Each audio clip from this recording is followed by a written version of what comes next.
வணக்கம். இந்திய நேரப்படி இரவு 8:30 மணி செய்திகள். முதலில் தலைப்புச் செய்திகளை காணலாம். பாஜக அம்பேத்கருக்கு எதிரானது அல்ல, காங்கிரஸ் கட்சியினர் மட்டுமே அம்பேத்கருக்கு எதிராக செயல்படுகின்றனர் என மத்திய உள்துறை அமைச்சர் அமித்ஷா விமர்சனம்.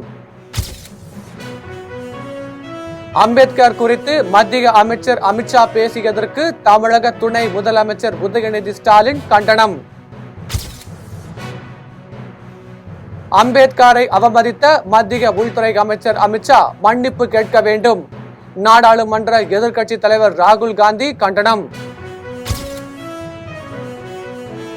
அம்பேத்கர் குறித்து வக்ர கருத்துக்களை கூறிய அமித்ஷா பொதுவெளியில் மன்னிப்பு கேட்க வேண்டும், செல்வ பெருந்தகை வலியுறுத்தல். அம்பேத்கரை பற்றி உள்துறை அமைச்சர் அமித்ஷா தவறாக ஏதும் பேசவில்லை, பாஜக மாநில தலைவர் அண்ணாமலை பேட்டி. கடவுள் பெயரை உச்சரித்த நீங்கள் அயோத்தியில் தோற்றீர்கள், நாம் தமிழர் சீமான் விமர்சனம். தென்மேற்கு வங்கக்கடலில் நிலவி வந்த காற்றழுத்த தாழ்வு பகுதி வலுப்பெற்றுள்ளதால் தமிழகம் புதுவையில் கனமழை பெய்யும், சென்னை வானிலை ஆய்வு மையம் தகவல். ரஷ்யாவின் அணு ஆயுத படைகள் தலைவர் கொலை சம்பவம், உக்ரைன் உள்துறையை சார்ந்த நபர் ஒருவர் கைது என தகவல். இனி விரிவான செய்திகளை காணலாம். பாரதிய ஜனதா கட்சி அம்பேத்கருக்கு எதிரானது அல்ல என்றும் காங்கிரஸ் கட்சியினர் மட்டுமே அம்பேத்கருக்கு எதிராக செயல்படுவதாகவும் மத்திய உள்துறை அமைச்சர் அமித்ஷா விமர்சித்துள்ளார். அம்பேத்கர் குறித்து அமித்ஷா பேசியது சர்ச்சைக்கான நிலையில் இது குறித்து அவர் விளக்கமளித்துள்ளார். இது தொடர்பாக டெல்லியில் மத்திய சுகாதாரத்துறை அமைச்சர் JP நட்டா, ரயில்வே துறை அமைச்சர் அஸ்வினி வைஷ்ணவ் உடன் அமித்ஷா செய்தியாளர்களை சந்தித்து பேசினார். அப்போது அம்பேத்கர் குறித்து எனது முழு பேச்சையும் கேட்க வேண்டும் என்றும் அதன் பிறகு மற்றவர்கள் பேச வேண்டும் என்றும் கூறினார். நாடாளுமன்றத்தில் எனது பேச்சை காங்கிரஸ் கட்சியினர் திருத்து கூறுகின்றனர் என்றும் எனது பேச்சின் ஒரு பகுதியை மட்டுமே வைத்து பேசுவதா என்றும் கேள்வி எழுப்பினார். மேலும் அம்பேத்கரின் கொள்கைகளை உயர்த்தி பிடிப்பது பிரதமர் நரேந்திர மோடி தலைமையிலான பாஜக அரசுதான் என்றும் அம்பேத்கரின் புகழை உலகம் முழுவதும் நிலநாட்டியது பாஜக அரசுதான் என்றும் தெரிவித்தார். நாங்கள் அம்பேத்கருக்கு எதிரானவர்கள் அல்ல என்றும் நேரு உள்ளிட்ட காங்கிரஸ் கட்சியினர் மட்டுமே அம்பேத்கரை குறைத்து மதிப்பிட்டுள்ளனர் எனவும் 1951, 1955 நடைபெற்ற தேர்தலில் அம்பேத்கரை 2 முறை தோல்வி அடைய செய்தது காங்கிரஸ் எனவும் பாஜக அம்பேத்கருக்கு எதிரானது அல்ல என்றும் காங்கிரஸ் கட்சியினர் மட்டுமே அம்பேத்கருக்கு எதிராக செயல்படுவதாகவும் மத்திய உள்துறை அமைச்சர் அமித்ஷா விமர்சித்துள்ளார். அம்பேத்கர் குறித்து மத்திய அமைச்சர் அமித்ஷா பேசியதற்கு தமிழக துணை முதலமைச்சர் உதயநிதி ஸ்டாலின் கண்டனம் தெரிவித்துள்ளார். இது தொடர்பாக துணை முதலமைச்சர் உதயநிதி ஸ்டாலின் தன்னுடைய எக்ஸ் தள பதிவு ஒன்றை பதிவிட்டுள்ளார். அதில் எதற்கெடுத்தாலும் அம்பேத்கர் அம்பேத்கர் என்று சொல்கிறார்கள் என மத்திய உள்துறை அமைச்சர் அமித்ஷா அவதூறாக பேசியதை வன்மையாக கண்டிக்கிறேன் என்றும், மேலும் மத்திய உள்துறை அமைச்சர் அமித்ஷா 1.5 மணி நேரம் பேசியதற்கு கடுமையான பேச்சு பொருளாகி நாடு முழுவதும் அமித்ஷாவின் பேச்சிற்கு எதிராகவும் ஆதரவாகவும் கருத்துகள் பகிரப்பட்டு வருகிறது என்றும் தெரிவித்தார். மேலும் டூரிஸ்ட் கைடு வேலை பார்ப்பதற்கு பதிலாக உள்துறை அமைச்சர் பொறுப்பை அமித்ஷா கவனிக்க வேண்டும் என்றும் துணை முதலமைச்சர் உதயநிதி ஸ்டாலின் தெரிவித்துள்ளார். அம்பேத்கரை அவமதித்த மத்திய உள்துறை அமைச்சர் அமித்ஷா மன்னிப்பு கேட்க வேண்டும் என்று நாடாளுமன்ற எதிர்க்கட்சி தலைவர் ராகுல் காந்தி கண்டனம் தெரிவித்துள்ளார். மாநிலங்களவையில் அரசியலமைப்பு உருவாக்கப்பட்டு 75 ஆண்டுகள் நிறைவடைந்ததை ஒட்டி 2 நாள் விவாதத்தின் முடிவில் பேசிய மத்திய உள்துறை அமைச்சர் அமித்ஷா அம்பேத்கர் அம்பேத்கர் அம்பேத்கர் என முழக்கமிடுவது இப்போது ஃபேஷன் ஆகிவிட்டது என்றும் இதற்கு பதிலாக கடவுளின் பெயரை இவ்வாறு முறை உச்சரிப்பதால் சொர்க்கத்தில் அவர்களுக்கு இடம் கிடைத்திருக்கும் என்றும் தெரிவித்தார். மேலும் அம்பேத்கரின் பெயரை காங்கிரஸ் எடுத்துக் கொள்வதில் பாரதிய ஜனதா கட்சி மகிழ்ச்சி அடைகிறது என்றும் ஆனால் அவர் மீதான உண்மையான உணர்வுகள் குறித்தும் காங்கிரஸ் பேச வேண்டும் என்றும் அமித்ஷா தெரிவித்திருந்தார். இதற்கு எதிர்க்கட்சிகள் தரப்பில் கடுமையான எதிர்ப்பு தெரிவிக்கப்பட்டு வருகிறது. மக்களவை எதிர்க்கட்சி தலைவரும் காங்கிரஸ் நாடாளுமன்ற உறுப்பினருமான ராகுல் காந்தி, காங்கிரஸ் மூத்த தலைவர் மல்லிகார்ஜுன கார்கே ஆகியோரும் கடுமையான எதிர்ப்பை தெரிவித்து வருகின்றனர். இந்த நிலையில் அம்பேத்கரை அவமதித்து மத்திய உள்துறை அமைச்சர் அமித்ஷா மன்னிப்பு கேட்க வேண்டும் என்று நாடாளுமன்ற எதிர்க்கட்சி தலைவர் ராகுல் காந்தி கண்டனம் தெரிவித்துள்ளார். அம்பேத்கர் குறித்து வக்ர கருத்துக்களை கூறிய அமித்ஷா பொதுவெளியில் மன்னிப்பு கேட்க வேண்டும் என்று செல்வ பெருந்தகை தெரிவித்துள்ளார். இது தொடர்பாக தமிழக காங்கிரஸ் தலைவர் செல்வ பெருந்தகை எக்ஸ் தள பதிவில் செய்தி ஒன்றை வெளியிட்டுள்ளார். அதில் இந்திய திருநாட்டில் யாராக இருந்தாலும் பாபா சாஹேப் அம்பேத்கரின் பெயரை உச்சரிக்காமல் அரசியல் நகர்வுகள் நடப்பதில்லை எனவும், உள்துறை அமைச்சர் அமித்ஷா புரிந்து கொள்ள வேண்டும் என்றும், அம்பேத்கர் பற்றி மாநிலங்களவையில் அமித்ஷா பேசியது சங் பரிவார் கூட்டத்தின் எண்ண ஓட்டத்தின் பிரதிபலிப்பே தவிர வேறு ஒன்றும் இல்லை என்றும், அம்பேத்கரை இகழ்வதால் அவருடைய புகழ் மறையப் போவதில்லை என்றும், அமித்ஷா மட்டுமல்ல யார் வந்தாலும் அவரது புகழை அழிக்கவோ தவிர்க்கவோ இயலாது என்றும் செல்வ பெருந்தகை தெரிவித்தார். மேலும் அமித்ஷா சார்ந்திருக்கும் சங் பரிவார் கூட்டத்தில் பாபா சாஹேப் இயற்றிய இந்திய நாட்டின் அரசியலமைப்பு சட்டத்தின் மீது நம்பிக்கை இல்லை, அம்பேத்கர் மீதும் நம்பிக்கை இல்லை என்பதன் வெளிப்பாடுதான் அமைச்சரின் இந்த ஆணவ பேச்சு எனவும், அம்பேத்கர் குறித்து தனது வக்கர கருத்துக்களை கூறிய அமித்ஷா பொது வெளியில் பகிரங்க மன்னிப்பு கேட்க வேண்டும் என்றும் செல்வ பெருந்தகை தெரிவித்துள்ளார். அம்பேத்கரை பற்றி உள்துறை அமைச்சர் அமித்ஷா தவறாக ஏதும் பேசவில்லை என்று பாஜக மாநில தலைவர் அண்ணாமலை தெரிவித்துள்ளார். கோவைக்கு செல்வதற்காக சென்னை விமான நிலையத்திற்கு வருகை தந்த பாஜக மாநில தலைவர் அண்ணாமலை செய்தியாளர்களை சந்தித்து பேசினார். அப்போது கேரம் விளையாட்டில் வென்ற காசிமாவிற்கு தமிழக அரசு 1 கோடி ரூபாய் அறிவித்ததாக செய்தி பார்த்தேன். அது உண்மையாக இருந்தால் பத்திரிகை நண்பர்களுக்கு நன்றி தெரிவித்துக் கொள்கிறேன் எனவும், குகேஷின் சாதனை மிகப்பெரிய சாதனை எனவும் தெரிவித்தார். மேலும் அம்பேத்கரை பற்றி உள்துறை அமைச்சர் அமித்ஷா தவறாக ஏதும் பேசவில்லை என்றும், எதிர்க்கட்சிகள் அம்பேத்கர் பெயரை அரசியல் லாபத்திற்காக பயன்படுத்துகிறார்கள் எனவும், என்னை பொறுத்தவரை முருகனை எப்படி கடவுளாக பார்க்கிறேனோ அதே போல்தான் அம்பேத்கரையும் கடவுளாக பார்க்கிறேன் எனவும் பாஜக மாநில தலைவர் அண்ணாமலை தெரிவித்துள்ளார். கடவுள் பெயரை உச்சரித்த நீங்கள் அயோத்தியில் தோற்றீர்கள் என்று நாம் தமிழர் கட்சியின் தலைமை ஒருங்கிணைப்பாளர் சீமான் விமர்சித்துள்ளார். நாம் தமிழர் கட்சியின் தலைமை ஒருங்கிணைப்பாளர் சீமான் எக்ஸ் தள பதிவில் செய்தி வெளியிட்டுள்ளார். அதில் அம்பேத்கர் அம்பேத்கர் என முழக்கமிடுவது இப்போது ஃபேஷன் ஆகிவிட்டது. இதற்கு பதிலாக கடவுளின் பெயரை உச்சரித்தால் சொர்க்கத்திலாவது இடம் கிடைக்கும் என்று தெரிவித்தார்.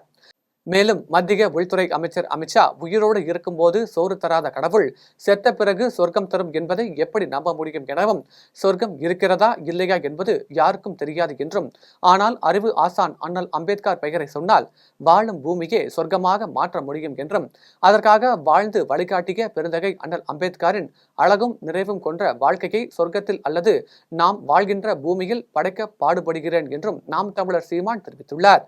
மேலும் எப்போதும் கடவுள் பெயரை உச்சரித்த நீங்கள்தான் அயோத்தியில் தோற்றீர்கள் எனவும், ஆனால் அம்பேத்கர் பெயரை உச்சரித்தவர்தான் அங்கு வென்றார் எனவும் நாம் தமிழர் சீமான் விமர்சித்துள்ளார். பொங்கல் பண்டிகையை முன்னிட்டு 3 வகையான சிறப்பு திட்டத்தை அறிமுகம் செய்துள்ளோம் என்று சென்னை தேனாம்பேட்டையில் உள்ள காமதேனு சிறப்பு அங்காடியில் பொங்கல் தொகுப்பு விற்பனையை தொடங்கி வைத்த கூட்டுறவுத்துறை அமைச்சர் பெரியகருப்பன் தெரிவித்துள்ளார். சென்னை தேனாம்பேட்டையில் உள்ள காமதேனு சிறப்பு அங்காடியில் கூட்டுறவுத்துறை சார்பில் பொங்கல் பண்டிகைக்கான சிறப்பு தொகுப்பு விற்பனையை கூட்டுறவுத்துறை அமைச்சர் பெரியகருப்பன் தொடங்கி வைத்தார். அதன் பின்னர் அமைச்சர் செய்தியாளர்களை சந்தித்து பேசினார். அப்போது பொதுமக்களுக்கு குறைந்த விலையில் தரமான பொருட்களை வழங்குவதே கூட்டுறவுத்துறையின் நோக்கம் எனவும், இத்துறையின் சார்பில் பொங்கல் பண்டிகையை முன்னிட்டு 3 வகையான சிறப்பு திட்டத்தை அறிமுகம் செய்துள்ளோம் எனவும், அதன்படி ரூபாய் 499 மதிப்பீட்டில் பச்சரிசி, வெல்லம், ஏலக்காய், முந்திரி, உலர் திராட்சை, நெய், பாசிப்பருப்பு என 7 பொருட்களின் தொகுப்பு வழங்கப்பட உள்ளது எனவும், 19 தொகுப்புகள் அடங்கிய மளிகை பொருட்கள் வழங்கப்பட உள்ளது எனவும், வேர்க்கடலை, பொட்டுக்கடலை உள்ளிட்ட 35 பொருட்கள் வழங்கப்பட உள்ளது எனவும் தெரிவித்தார். மேலும் நியாய விலை கடை பணிக்கு விண்ணப்பித்தவர்களுக்கு பணி நியமன ஆணை வழங்க நடவடிக்கை எடுக்கப்படும் எனவும் அமைச்சர் பெரியகருப்பன் தெரிவித்துள்ளார். ஒரு சில பண்டிகைகள் அனைத்து மதத்தினராலும் கொண்டாடப்படுகிறது என்றால் அது மிகையாகாது. அந்த வகையில் தைப்பொங்கல் திருநாள் என்பது அனைத்து தமிழர்களும் ஜாதி மதங்களுக்கெல்லாம் அப்பாற்பட்டு அனைத்து மத மக்களும் அனைத்து தமிழ் மக்களும் கொண்டாடுகின்ற ஒரு விழான்னா அது பொங்கல் திருநாள். ஆகவே அந்த வகையில் ஒவ்வொரு பண்டிகைக்கும் ஒரு சிறப்புகள் உண்டு. தீபாவளி எடுத்துக்கிட்டோம்னா அதற்கு இனிப்பு வகைகள், பலகாரங்கள், கார வகைகள் இவற்றையெல்லாம் செஞ்சு அந்த தீபாவளி பண்டிகையை கொண்டாடுவது உண்டு. அதே போல் இஸ்லாமியர்கள் கொண்டாடுகின்ற ரம்ஜான் போன்ற பண்டிகைகளுக்கு அவர்களுடைய மதங்கள் அனுமதித்திருக்கின்ற வகையில் விழுப்புரத்தில் யானை தந்தத்தால் செய்யப்பட்ட யானை பொம்மைகளை விற்பனை செய்ய முயன்ற வழக்கில் திருச்சி ஆயுதப்படை உதவி ஆய்வாளர் மணிவண்ணனை வனசரக காவல்துறையினர் கைது செய்து நீதிமன்றத்தில் ஆஜர்படுத்தி சிறையில் அடைத்தனர். விழுப்புரத்தில் தனியார் விடுதி ஒன்றில் யானை தந்தத்தால் செய்யப்பட்ட 4 யானை பொம்மைகளை 12 பேர் விற்பனை செய்ய முயன்ற போது விழுப்புரம் வனத்துறையினர் ஒட்டஞ்சத்திரத்தை சார்ந்த ஈஸ்வரி, கருப்பசாமி, முகமது ஜியாதீன், ஜஸ்டின், கார்த்திகேயன், பாலமுருகன், பிரபாகரன், சுப்பிரமணி, ஃபைசர், பார்த்தசாரதி, ராஜா, ராஜகுமார் ஆகியோரை கைது செய்து சிறையில் அடைத்தனர். யானை பொம்மைகள் விற்பனையில் திருச்சி ஆயுதப்படை உதவி ஆய்வாளராக உள்ள மணிவண்ணன் உறுதுணையாக இருந்தது தெரியவந்தது. இதையடுத்து உதவி ஆய்வாளர் மணிவண்ணன் தற்காலிக பணியிடை நீக்கம் செய்யப்பட்டார். இந்நிலையில் மணிவண்ணன் மற்றும் அவருக்கு உடந்தையாக இருந்த திருச்சி அக்கரைப்பட்டியை சேர்ந்த பாஸ்கர் என்பவரையும் வனத்துறையினர் கைது செய்து நீதிமன்றத்தில் ஆஜர்படுத்தி சிறையில் அடைத்தனர். தூத்துக்குடி அருகே மூட்டை தூக்கும் தொழிலாளியை வெட்டி படுகொலை செய்த குற்றவாளிகளை சிசிடிவி காட்சிகளின் மூலம் காவல்துறையினர் தேடி வருகின்றனர். தூத்துக்குடி முத்தையாபுரம் துறைமுக சாலையில் சண்முகபுரம் அருகே அரிவாளால் வெட்டி ஒருவர் கொலை செய்யப்பட்டு கிடந்தார். இதனை பார்த்த அவ்வழியாக சென்றவர்கள் காவல் நிலையத்திற்கு அளித்த தகவலின் பேரில் சம்பவ இடத்திற்கு விரைந்து வந்த நகர துணை காவல் கண்காணிப்பாளர் மதன் மற்றும் முத்தையாபுரம் காவல்துறையினர் உடலை கைப்பற்றி பிரேத பரிசோதனைக்காக தூத்துக்குடி அரசு மருத்துவக் கல்லூரி மருத்துவமனைக்கு அனுப்பி வைத்து விசாரணை மேற்கொண்டனர். விசாரணையில் முத்தையாபுரம் அடுத்த சூசை நகரை சேர்ந்த மூட்டை தூக்கும் தொழிலாளி தேம்பாவணி என்பதும், இவருக்கு மனைவி மற்றும் 3 மகன்கள் 1 மகள் உள்ளனர் என்பதும், கஞ்சா போதை பழக்கத்திற்கு உள்ளானவர்களுடன் மகன்கள் பழக்கத்தில் இருந்ததால் தேம்பாவணியின் மனைவி 2 பிள்ளைகளை அழைத்துக் கொண்டு ராஜபாளையத்திற்கு சென்றதும் தெரியவந்தது. இதையடுத்து அப்பகுதியில் உள்ள சிசிடிவி கேமரா காட்சி பதிவுகளின் மூலம் கொலை குற்றவாளிகளை காவல்துறையினர் தேடி வருகின்றனர். தர்மபுரி மாவட்டத்தில் உள்ள நாம் தமிழர் கட்சி நிர்வாகிகள் கட்சியிலிருந்து கூண்டோடு விலகியதால் பரபரப்பு நிலவியது. தர்மபுரி மாவட்டம் அரூர் சட்டமன்ற தொகுதியின் நாம் தமிழர் கட்சியின் தலைவர் இளகராஜா, பொருளாளர் சுரேஷ், துணை செயலாளர் வேடியப்பன், இணை செயலாளர் முருகேசன், பாப்பிரெட்டிப்பட்டி சட்டமன்ற தொகுதி பொறுப்பாளர் ஜெயக்குமார், மாவட்ட நிர்வாகிகள் மற்றும் ஒன்றிய நிர்வாகிகள் 10 பேர் நாம் தமிழர் கட்சியில் இருந்து கூண்டோடு விலகுவதாக அறிவித்துள்ளனர். இதனால் அக்கட்சியினரிடையே பெரும் பரபரப்பு ஏற்பட்டுள்ளது.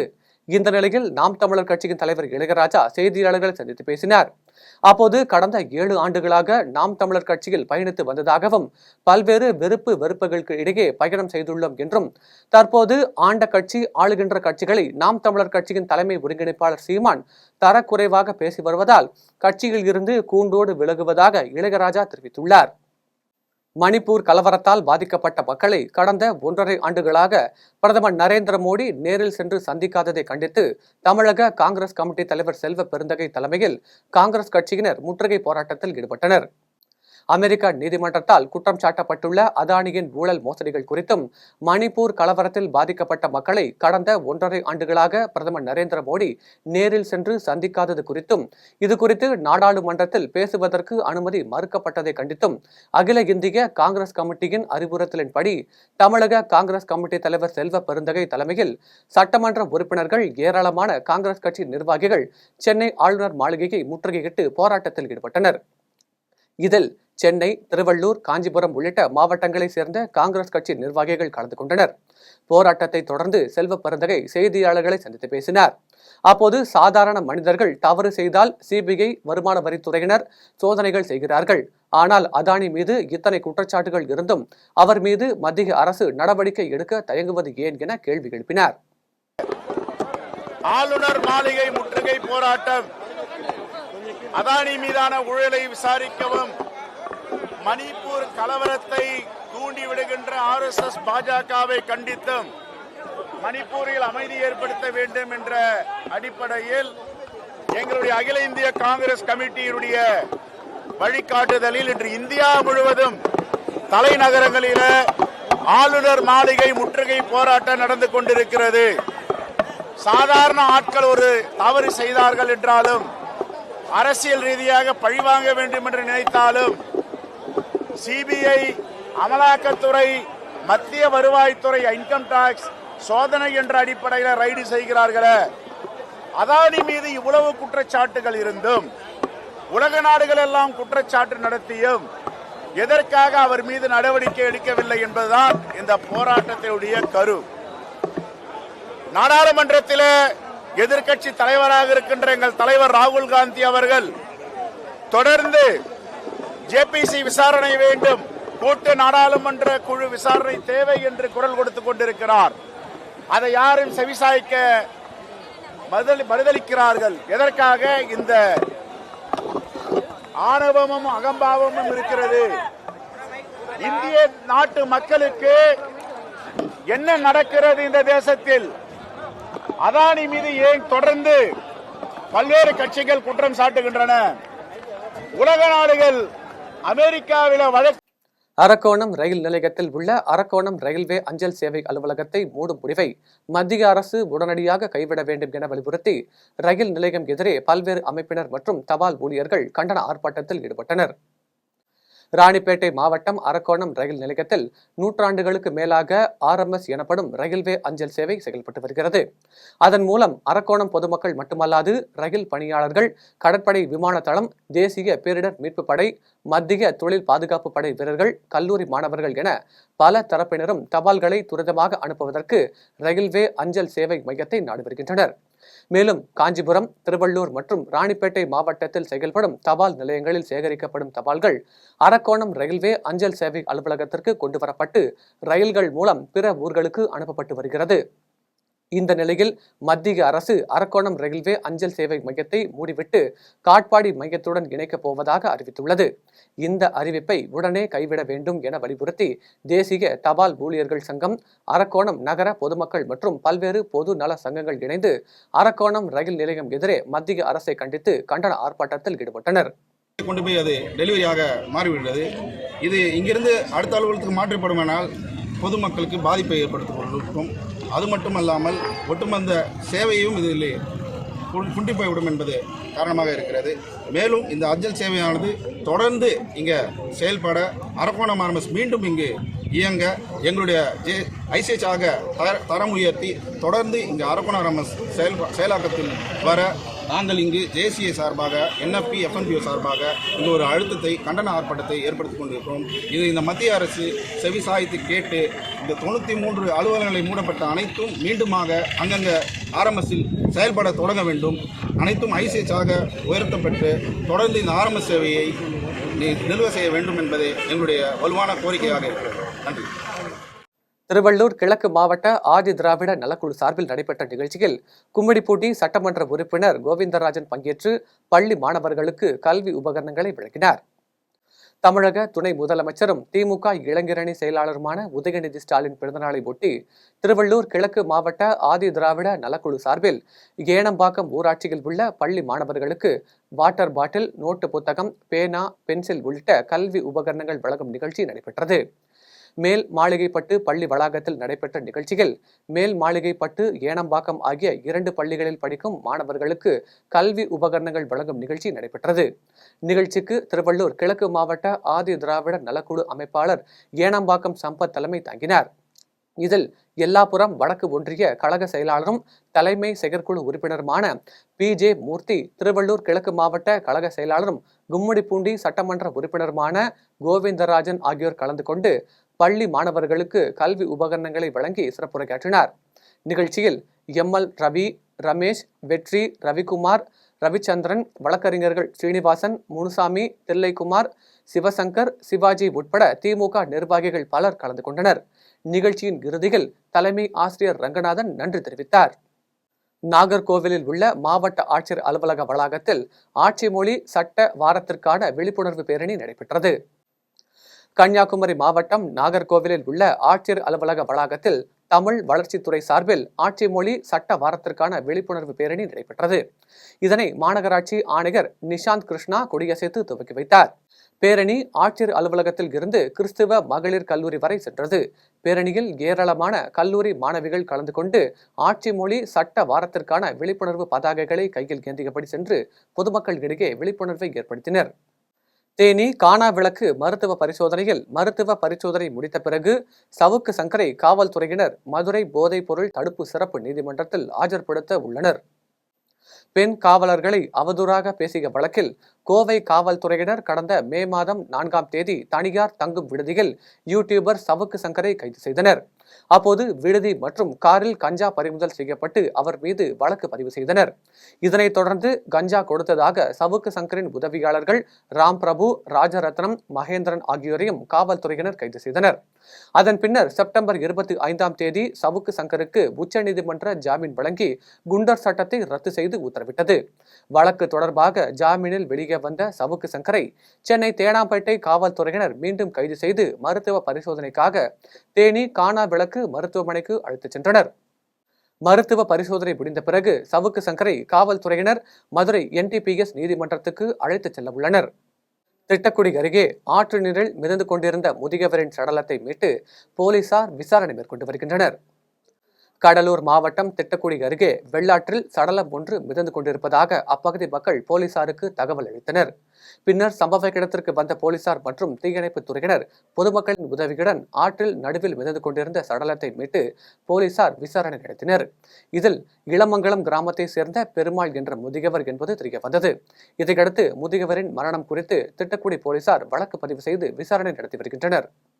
அணையின் பாதுகாப்பு கருதி மதகு பகுதிகள் உள்ளிட்ட ஷட்டர்களை பராமரிக்கும் பணியில் வைகை பொதுப்பணித்துறையினர் தீவிரமாக ஈடுபட்டுள்ளனர். தேனி மாவட்டம் ஆண்டிப்பட்டி அருகே உள்ள வைகை அணை மதுரை, தேனி, திண்டுக்கல், சிவகங்கை, ராமநாதபுரம் ஆகிய 5 தென் மாவட்டங்களின் பாசனத்திற்கும் குடிநீருக்கும் ஆதாரமாக விளங்கி வருகிறது. இந்த நிலையில் கடந்த 15 நாட்களுக்கு மேலாக தொடர்ந்து பெய்து வரும் மழையினால் வைகை அணை நீர்பிடிப்பு பகுதிகளில் நீர்வரத்து அதிகரித்துள்ளது. 71 அடி உயரம் உள்ள வைகை அணையின் நீர்மட்டம் விரைவில் முழு கொள்ளளவை எட்டும் நிலை ஏற்பட்டுள்ளது. இதனால் 7 பிரதான பெரிய மதகுகள் மற்றும் 7 சிறிய மதகுகள் ஆகியவற்றில் விரைவில் தண்ணீர் திறக்கும் வாய்ப்பு உள்ளதால் தற்போது அணையின் பாதுகாப்பு கருதி மதகு பகுதியில் உள்ள ஷட்டர்கள் பராமரிப்பு மற்றும் இயக்குதளத்திற்கான முன் பரிசோதனை பணிகளை வைகை அணையின் பொதுப்பணித்துறை நிர்வாகம் துவங்கியுள்ளது. மேலும் அணையில் நீர்வரத்து மற்றும் நீர்த்தேக்க பகுதிகளிலும் வெள்ள எச்சரிக்கை முன் ஏற்பாடு பணிகளை வைகை அணை பொதுப்பணித்துறையினர் மேற்கொள்ள உள்ளனர். ஒரே நாடு ஒரே தேர்தல் சாத்தியமற்றது என்று திருச்சியில் நத்தர்வலி தர்காவை ஆய்வு செய்தபோது சிறுபான்மை வாரிய தலைவர் அருண் தெரிவித்துள்ளார். திருச்சியில் சிங்காரத்தோப்பு பகுதியில் உள்ள நத்தர்வலி தர்காவில் தமிழ்நாடு சிறுபான்மை வாரிய தலைவர் அருண், துணைத் தலைவர் இறையன்பு குத்தூஸ், வாரிய உறுப்பினர்கள் ஆய்வு மேற்கொண்டனர். அதன் பின்னர் தர்காவில் பிரார்த்தனை செய்தனர். அப்போது நதர்ஷா தர்காவில் அறங்காவலர் அல்லா பக்ஷ் என்கிற முகமது கவுஸ் பல்வேறு கோரிக்கைகளை முன்வைத்து பேசினார். அப்போது தர்காவில் மேம்பாட்டு பணிக்காக தமிழக அரசு நிதி ஒதுக்க வேண்டும் என தெரிவித்தார். நிகழ்ச்சியை தொடர்ந்து சிறுபான்மை வாரிய தலைவர் அருண் செய்தியாளர்களை சந்தித்து பேசினார். அப்போது தர்கா நிர்வாகிகளின் கோரிக்கைகள் தமிழக முதலமைச்சர் மு.க.ஸ்டாலின் கவனத்திற்கும் துறை சார்ந்த அமைச்சர் நாசரின் கவனத்திற்கும் கொண்டு செல்லப்பட்டு நடவடிக்கை எடுக்கப்படும் என்று தெரிவித்தார். ஆய்வின் போது நிர்வாக தலைமை அறங்காவலர் அல்லா பகஷ், தர்கா கலிபா, சையது சாதக் உள்ளிட்ட நிர்வாகிகள் உடனிருந்தனர். சேலத்தில் பெய்த கனமழை காரணமாக வீட்டின் மேற்கூரை இடிந்து விழுந்த சம்பவம் பரபரப்பை ஏற்படுத்தியுள்ளது.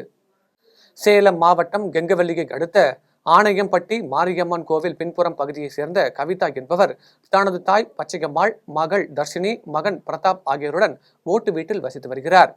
இந்த நிலையில் கடந்த 1 வார காலமாக பெய்த கனமழை காரணமாக வீட்டின் மேற்கூரை இடிந்து விழுந்தது. வீட்டில் இருந்தவர்கள் முன்னதாகவே வெளியேறியதால் அதிர்ஷ்டவசமாக அனைவரும் உயிர் தப்பினர். மேலும் வீட்டில் சமையல் உபயோகத்திற்காக சிலிண்டர் இருந்ததால் வீட்டின் கூரை இடிந்து விழுந்ததும் இது குறித்து கங்கவல்லி தீயணைப்பு நிலையத்திற்கு அளித்த தகவலின் பேரில் விரைந்து வந்த தீயணைப்பு வீரர்கள் வீட்டில் இருந்த சிலிண்டரை அப்புறப்படுத்தினர். மேலும் இதுகுறித்து தகவல் இருந்த வருவாய்த்துறையினர் மற்றும் கங்கவல்லி காவல்துறையினர் விசாரணை மேற்கொண்டு வருகின்றனர். காப்பீடு செய்த விவசாயிகளுக்கு 100% இழப்பீடு பெற்றுத்தர வேண்டும் என வலியுறுத்தி வரும் 25ஆம் தேதி காட்டு மன்னார் கோவிலில் வட்டாட்சியர் அலுவலகத்தை முற்றுகையிட்டு போராட்டம் நடத்த உள்ளதாக PR பாண்டியன் தெரிவித்துள்ளார். செஞ்சல் புயல் மழை காரணமாக கடலூர் மாவட்டம் காட்டுமன்னார் கோவில் பகுதியில் வீராணம் ஏரி நிரம்பி அதில் இருந்து வெளியேறிய உபரி நீரால் இடையார், திருநாரையூர், சிறகிழந்த நல்லூர், கீழவண்ணியூர், குமராட்சி உள்ளிட்ட பல்வேறு கிராமங்களில் சாகுபடி செய்திருந்த பயிர்கள் பால் பிடிக்கும் தருவாயில் சேதமடைந்தது. இந்த நிலையில் இப்பகுதியில் தமிழ்நாடு அனைத்து விவசாயிகள் சங்கங்களின் ஒருங்கிணைப்பு குழு தலைவர் PR பாண்டியன் பார்வையிட்டு ஆய்வு செய்தார். அதன் பின்னர் செய்தியாளர்களை சந்தித்து பேசினார். அப்போது விழுப்புரம், தூத்துக்குடி, தென்காசி மாவட்டங்களில் விவசாயிகள் பெஞ்சல் புயல் மழையால் பேரழிவை சந்தித்துள்ளனர் என்றும் காப்பீடு செய்த விவசாயிகளுக்கு 100% இழப்பீடு பெற்றுத் தருவதற்கு மாவட்ட ஆட்சியர் தலைமையிலான பேரிடர் மேலாண்மை குழுவினர் அவசர நடவடிக்கை மேற்கொள்ள வேண்டும் என்று தெரிவித்தார். மேலும் காப்பீடு செய்த விவசாயிகளுக்கு 100% இழப்பீடு பெற்றுத்தர வேண்டும் என வலியுறுத்தி வரும் 25ஆம் தேதி காட்டுமன்னார்கோவில் வட்டாட்சியர் அலுவலகத்தை முற்றுகையிட்டு போராட்டம் நடத்த உள்ளதாக PR பாண்டியன் தெரிவித்துள்ளார். ஆய்வின் போது தமிழ்நாடு அனைத்து விவசாயிகள் சங்கங்களின் ஒருங்கிணைப்பு குழு மாநில துணை செயலாளர் செந்தில்குமார், கடலூர் மாவட்ட செயலாளர் மணிக்கொள்ளை ராமச்சந்திரன், மாவட்ட பொறுப்பாளர்கள் சிதம்பரம், சுரேஷ், அன்பழகன், லட்சுமிகாந்தன் உள்ளிட்ட நிர்வாகிகள் உடனிருந்தனர். ஏற்க மறுத்தால் ஒட்டுமொத்த விவசாயிகளையும் ஒன்றுபடுத்தி தீவிரமான போராட்டத்தில் களமிறங்குவோம் என நான் எச்சரிக்கை செய்கிறேன். தமிழ்நாடு அரசு வேளாண் துறை, காப்பீட்டுத்துறை உட்பட்ட கூட்டங்கள் அமைச்சர் ஆய்வு நடத்தியிருக்கிறார். ஆனால் 33% பாதிக்கப்படும் என்று கணக்கெல்லாம் சொல்லப்படுகிறது. இது உண்மைக்கு புறம்பானது, சட்டத்திற்கு புறம்பானது. எனவே பாதிக்கப்பட்டிருக்கிற நீரால் சூழப்பட்ட கிராமங்களை உடனடியாக அந்த வருவாய் கிராமங்கள் அடிப்படையில் இழப்பீடு கொடுப்பதற்கு மத்திய அரசினுடைய சட்டம் வழிவகுக்கிறது. அந்த அடிப்படையில் மாவட்ட பேரிடர் மேலாண்மை குழு, மாவட்ட ஆட்சியர் தலைமையிலான குழுதான் இந்த இழப்பு குறித்து இறுதி செய்ய வேண்டும். இது அறுவடை காலம் வரையிலும் மாவட்ட நிர்வாகம் காலங்கடத்துவது விவசாயிகளுக்கு பிறகு நீங்கள் முந்தைய 3 ஆண்டுகளில் இழப்பீடு பெற்றிருக்கிறீர்கள், எனவே இந்த ஆண்டு உங்களுக்கு இழப்பீடு தர முடியாது என்று காப்பீட்டு நிறுவனங்கள் மறுப்பதற்கு வழிவகுக்கக்கூடாது. எனவே தமிழ்நாடு அரசு வேளாண்மை துறை உடனடியாக மாவட்ட ஆட்சியர் தலைமையிலான பேரிடர் மேலாண்மை குழு கூட்டங்களை நடத்தி பாதிக்கப்பட்டிருக்கிற கிராமங்களை சேட்டலைட் படத்தின் வணிகர்களின் நிலைப்பாடுகளை மத்திய மாநில அரசுகள் புரிந்து கொண்டு சட்ட விதிகளை எளிமைப்படுத்த வேண்டும் என்று திருச்சியில் நடைபெற்ற பொதுக்குழு கூட்டத்தில் தமிழ்நாடு வணிகர் சங்கங்களின் பேரமைப்பு மாநில தலைவர் விக்ரமராஜா தெரிவித்துள்ளார். திருச்சி சென்னை பைபாஸ் சாலையில் உள்ள தமிழ்நாடு வணிகர் சங்கங்களின் பேரமைப்பு சார்பில் தனியார் ஹோட்டலில் மாநில அளவிலான 41வது பொதுக்குழு கூட்டம் மாநில தலைவர் விக்ரமராஜா தலைமையில் நடைபெற்றது.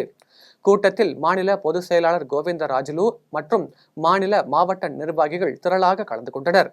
கூட்டத்தில் மத்திய அரசு வாடகை கடைகளுக்கு விதித்துள்ள 18% GST வரி விதிப்பிற்கு எதிராக அடுத்த கட்ட போராட்டங்கள் நடத்துவது குறித்து தீர்மானம் நிறைவேற்றப்பட்டது. கூட்டத்தை தொடர்ந்து பேரமைப்பின் மாநில தலைவர் விக்ரமராஜா செய்தியாளர்களை சந்தித்து பேசினார். அப்போது வருகிற மே மாதம் 5ஆம் தேதி வணிகர் தினம் மாநில மாநாடு செங்கல்பட்டில் வணிகர் அதிகார பிரகடன மாநாடு என்ற தலைப்பில் நடைபெற உள்ளது என்று தெரிவித்தார். இது தொடர்பாக அவர் மேலும் தெரிவிக்கையில், வணிகர்களின் நிலைப்பாடுகளை மத்திய மாநில அரசுகள் புரிந்து கொண்டு சட்ட விதிகளை எளிமைப்படுத்த வேண்டும் என்று திருச்சியில் நடைபெற்ற பொதுக்குழு கூட்டத்தில் தமிழ்நாடு வணிகர் சங்கங்களின் பேரமைப்பு மாநில தலைவர் விக்ரமராஜா தெரிவித்துள்ளார். திருச்சி சென்னை பைபாஸ் சாலையில் உள்ள தமிழ்நாடு வணிகர் சங்கங்களின் பேரமைப்பு சார்பில் தனியார் ஹோட்டலில் மாநில அளவிலான 41வது பொதுக்குழு கூட்டம் மாநில தலைவர் விக்ரமராஜா தலைமையில் நடைபெற்றது. கூட்டத்தில் மாநில பொதுச் செயலாளர் கோவிந்தராஜுலு மற்றும் மாநில மாவட்ட நிர்வாகிகள் திரளாக கலந்து கொண்டனர். கூட்டத்தில் மத்திய அரசு வாடகை கடைகளுக்கு விதித்துள்ள 18% GST வரி விதிப்பிற்கு எதிராக அடுத்த கட்ட போராட்டங்கள் நடத்துவது குறித்து தீர்மானம் நிறைவேற்றப்பட்டது. கூட்டத்தை தொடர்ந்து பேரமைப்பின் மாநில தலைவர் விக்ரமராஜா செய்தியாளர்களை சந்தித்து பேசினார். அப்போது வருகிற மே மாதம் 5ஆம் தேதி வணிகர் தினம் மாநில மாநாடு செங்கல்பட்டில் வணிகர் அதிகார பிரகடன மாநாடு என்ற தலைப்பில் நடைபெற உள்ளது என்று தெரிவித்தார். இது தொடர்பாக அவர் மேலும் தெரிவிக்கையில், பங்கு அதிகமான இடம் வேண்டும் என்பதை போராடுவதற்காக மாநாடுகளை நடத்துகின்றார்கள். ஆனால் பேரமைப்பினுடைய மாநாடு வணிகர்களுடைய வாழ்வாரத்தை காப்பதற்கு, வாழ்வுரிமை காப்பதற்கு அந்த மாநாடு நடத்தப்பட இருக்கிறோம். ஆகவே இந்த மாநாட்டில் எடுக்கக்கூடிய ஒவ்வொரு தீர்மானத்திற்கும் மத்திய அரசும் மாநில அரசும் கட்டாயமாக எங்களை அழைத்து பேசி தீர்வு காண வேண்டும் என்பதை தமிழ்நாடு வணிகத்துறை பேரமைப்பு திட்டவட்டமாக வலியுறுத்துகிறது.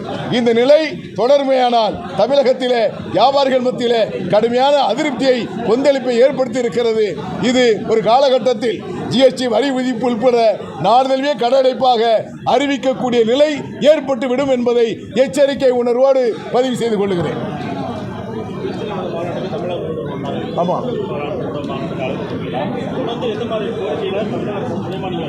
அதாவது GST வரி விதிப்பில் இப்போ 10வது மாதம் ஒரு சட்டம் பாஸ் பண்ணாங்க. இணக்க வரி கட்டுகின்ற வியாபாரிகள் 1.5 கோடிக்கு வியாபாரம் செய்கின்ற வியாபாரிகள் 1% இணக்க வரி கட்டுவார்கள். அவர்களுக்கு இன்புட் எடுக்க முடியாது. அந்த வரி விதிப்பை GST வரி விதிப்பை உடனடியாக திரும்பப் பெற வேண்டும் என்பதை வலியுறுத்துகிறோம். கிளாம்பாக்கம் ஊராட்சியில் மக்களுக்காக ரூபாய் 20 லட்சம் மதிப்பீட்டில் பாண்டூர் பாலாற்றில் ஆழ்துளை கிணறு அமைப்பதற்கு எதிர்ப்பு தெரிவித்து பாண்டூர் கிராம மக்கள் போராட்டத்தில் ஈடுபட்டனர்.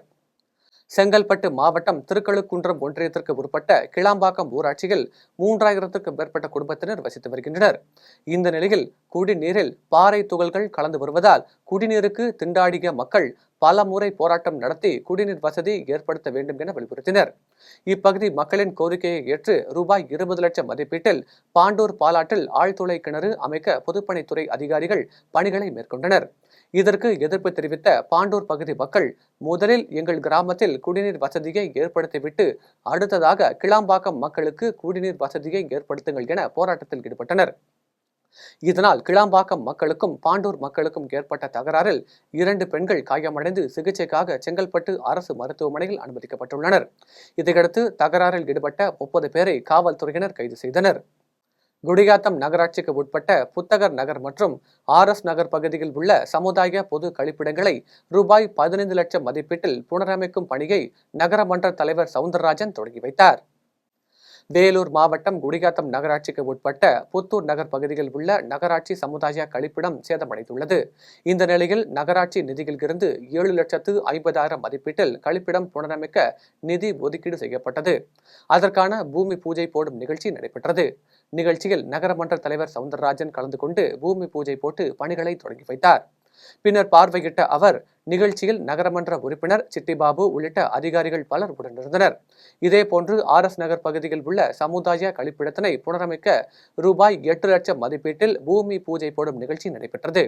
இதில் நகரமன்ற தலைவர் சவுந்தரராஜன் கலந்து கொண்டு பூமி பூஜை போட்டு பணிகளை தொடங்கி வைத்தார். இதில் நகராட்சி பொறியாளர் சம்பத், சுகாதார அலுவலர் பாலச்சந்திரன், நகரமன்ற உறுப்பினர்கள் நளினி, தமிழரசன், ரேணுகா பாபு உள்ளிட்ட அதிகாரிகள் பலர் கலந்து கொண்டனர். கணவருக்கு வேறு பெண்ணுடன் திருமணம் செய்து வைக்க கணவரின் பெற்றோர் முடிவு செய்ததை அறிந்த மனைவி மற்றும் அவரது உறவினர்கள் குடியாத்தம் 4 முனை சந்திப்பில் சாலை மறியலில் ஈடுபட்டனர். வேலூர் மாவட்டம் குடியாத்தம் அடுத்த முனிசிபல் லைன் பகுதியை சேர்ந்த நவீன் என்பவர் குடியாத்தம் நகராட்சியில் தற்காலிக தூய்மை பணியாளராக பணிபுரிந்து வருகிறார். இவருக்கும் சென்னை பகுதியை சேர்ந்த பொன்னி என்பவருக்கும் கடந்த ஆண்டு திருமணம் நடைபெற்றது. கணவன் மனைவி இருவரும் குடியாத்தத்தில் வசித்து வந்த நிலையில் நவீனின் குடும்பத்தினருக்கும் பொன்னிக்கும் தகராறு ஏற்பட்டதால் இருவரும் சென்னைக்கு சென்று பொன்னியின் வீட்டில் தங்கி வசித்து வந்தனர். இந்த நிலையில் நவீன், அவரது மனைவி பொன்னி ஆகியோர் குடியாத்தம் பகுதியில் உள்ள சொந்த வீட்டிற்கு வந்தபோது நவீனுக்கு அவரது பெற்றோர் வேறு ஒரு பெண்ணை திருமணம் செய்து வைக்க முடிவு செய்தனர். இதனால் ஆத்திரமடைந்த பொன்னி மற்றும் உறவினர்கள் குடியாத்தம் 4 முனை சந்திப்பில் சாலை மறியலில் ஈடுபட்டனர். இது குறித்து தகவலறிந்து சம்பவ இடத்திற்கு விரைந்து சென்ற குடியாத்தம் நகர காவல்துறையினர் பொன்னி மற்றும் அவரது கணவரை காவல் நிலையத்திற்கு அழைத்துச் சென்று விசாரணை மேற்கொண்டனர்.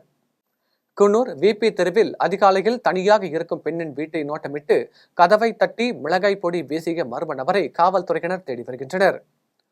நீலகிரி மாவட்டம் குன்னூர் VP தெருவில் அதிகாலையில் தனியாக இருந்த பெண்ணின் வீட்டை மர்ம நபர் ஒருவர் கதவை தட்டிய போது அந்த பெண் கதவை திறக்காததால் மாடியில் இருந்தவர்கள் செல்போன் மூலம் பெண்ணை அழைத்து யாரோ ஒருவர் கதவை தட்டி உங்களை அழைக்கிறார் என தகவல் சொல்லிவிட்டு மின் விளக்கை எரிய செய்ததும் அங்கிருந்து மர்ம நபர் தப்பி ஓடிவிட்டார். அதன் பின்னர் 1 மணி நேரத்திற்கு பிறகு குழந்தையுடன் தனியாக இருந்த வீட்டை தட்டிய போது கதவை திறந்த பெண்ணின் மீது மர்ம நபர் மிளகாய் பொடியை தூவியுள்ளார். அப்போது பெண் கூச்சலிட்டதும் அருகில் இருந்தவர்கள் ஓடி வருவதை கண்ட மர்ம நபர் தப்பித்து சென்று விட்டார். இது குறித்து காவல் நிலையத்தில் அளித்த புகாரின் பேரில் சம்பவ இடத்திற்கு விரைந்து வந்த காவல்துறையினர் அருகில் இருந்த கேமராவில் பதிவான காட்சிகளின் மூலம் மர்ம நபரை தேடி வருகின்றனர். தென்காசி மாவட்ட போலீசாரை கண்டித்து ஆர்ப்பாட்டத்தில் ஈடுபட முயன்ற 100க்கும் மேற்பட்ட தமிழக மக்கள் முன்னேற்ற கழகத்தினரை போலீசார் கைது செய்தனர். தென்காசி மாவட்டம் கடையநல்லூர் பகுதியில் கடந்த சில நாட்களுக்கு முன்பு திருமண மண்டபத்தை திறந்து வைப்பதற்காக தமிழக மக்கள் முன்னேற்ற கழக தலைவர் ஜான் பாண்டியன் வருகை புரிந்தார். அப்போது அவர் வருகைக்காக வைக்கப்பட்டிருந்த பேனர்களை போலீசார் அப்புறப்படுத்தியதோடு பல்வேறு கட்டுப்பாடுகளை விதித்ததாக கூறப்படுகிறது.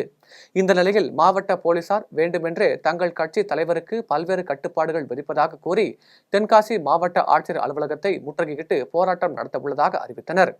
வேப்பூர் அருகே அரசு பள்ளியில் தேங்கி நிற்கும் மழை நீரால் தொற்று ஏற்படும் அபாயம் ஏற்பட்டுள்ளது. கடலூர் மாவட்டம் வேப்பூர் அருகே சேப்பாக்கம் பகுதியில் செயல்பட்டு வரும் அரசு ஆதிதிராவிடர் நல பெண்கள் மேல்நிலைப் பள்ளியில் 400க்கும் மேற்பட்ட பள்ளி மாணவிகள் படித்து வருகின்றனர்.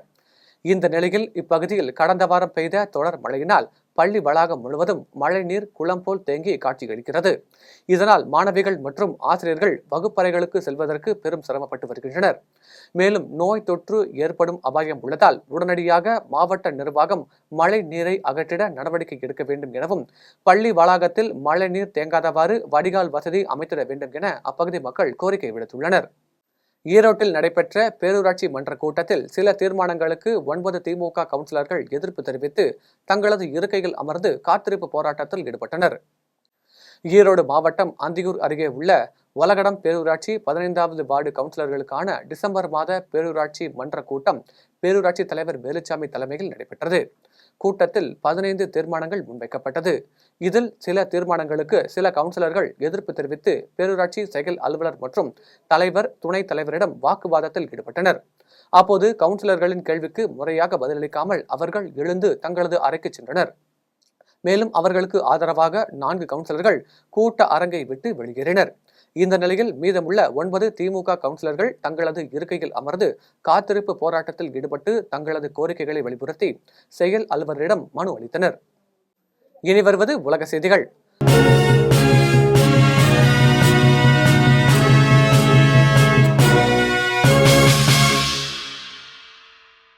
ரஷ்யாவின் அணு ஆயுத படைகள் தலைவர் கொலை செய்யப்பட்ட சம்பவம் தொடர்பாக உக்ரைன் உளவுத்துறையை சேர்ந்த ஒருவர் கைது செய்யப்பட்டுள்ளார்.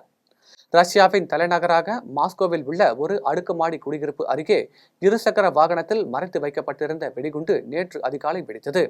இதில் ரஷ்யாவின் அணு உயிரியல் மற்றும் ரசாயன பாதுகாப்பு படைகளின் தலைவரான லெப்டினன்ட் ஜெனரல் இகோர் கிரிவ்லேல் கொல்லப்பட்டதாக ரஷ்ய ராணுவம் தெரிவித்துள்ளது. இந்த நிலையில் இந்த கொலை சம்பவம் தொடர்பாக சந்தேகத்தின் அடிப்படையில் ஒரு நபர் கைது செய்யப்பட்டுள்ளதாக ரஷ்ய உளவுத்துறை தகவல் தெரிவித்துள்ளது. அந்த நபரின் பெயர் உள்ளிட்ட விவரங்கள் வெளியிடப்படவில்லை. இருப்பினும் 29 வயதான அந்த நபர் உஸ்பெகிஸ்தான் நாட்டை சேர்ந்தவர் என்றும் உக்ரைன் உளவுத்துறைக்காக வேலை செய்து வந்ததாக வாக்குமூலம் அளித்துள்ளார் என்றும் ரஷ்யா தெரிவித்துள்ளது. தொடர்ந்து கைது செய்யப்பட்ட நபரிடம் விசாரணை நடத்தப்பட்டு வருவதாக தெரிவிக்கப்பட்டுள்ளது. இனி வருவது வானிலை செய்திகள்.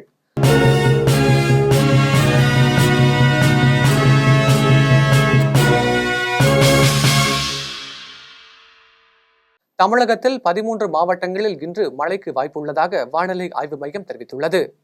தென்மேற்கு வங்கக்கடலில் நிலவி வந்த காற்றழுத்த தாழ்வு பகுதி ஆழ்ந்த காற்றழுத்த தாழ்வு பகுதியாக இன்று வலுப்பெற்றுள்ளது. இதன் காரணமாக சென்னை, செங்கல்பட்டு மற்றும் திருவள்ளூர் மாவட்டங்களில் ஓரிரு இடங்களில் இன்று கனமழை பெய்ய வாய்ப்பு உள்ளதாக வானிலை ஆய்வு மையம் தெரிவித்திருந்தது. அதன்படி சென்னையின் பகுதிகளில் கனமழை பெய்து வருகிறது. சென்னை சென்ட்ரல், எழும்பூர், புரசைவாக்கம், கோடம்பாக்கம், நுங்கம்பாக்கம், மாம்பலம், கிண்டி, சைதாப்பேட்டை, பல்லாவரம், குரோம்பேட்டை உள்ளிட்ட பல்வேறு பகுதிகளில் கனமழை பெய்து வருகிறது.